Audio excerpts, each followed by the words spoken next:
Our top story this lunchtime, South Korea, the United States and China may be edging closer to working out a way to restart the long-stalled six-party talks on denuclearizing North Korea.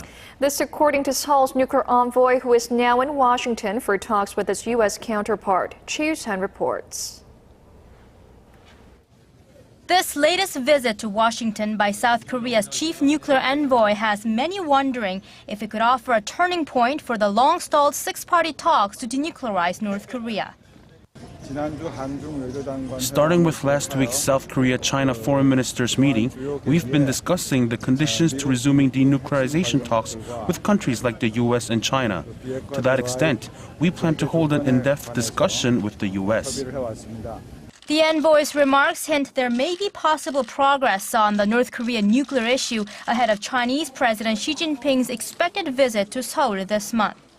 When Chinese Foreign Minister Wang Yi recently came to Seoul, China asked South Korea to actively push for the talk resumption, to which the South expressed its will to set the pre-talk conditions.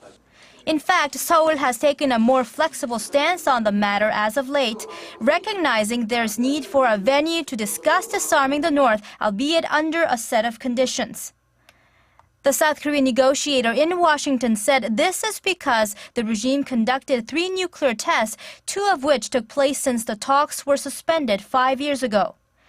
Therefore, Seoul will seek to mediate between Washington and Beijing as the U.S. insists the North take concrete steps to prove it's ready to give up its nuclear arms before dialogue can reopen.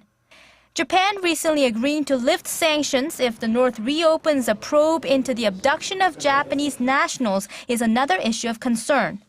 When their nuclear envoys meet Monday, Seoul and Washington are expected to agree that Tokyo should remain committed to the 3 parties' cooperation on resolving the North Korean nuclear issue. Choi You-sun, Arirang News.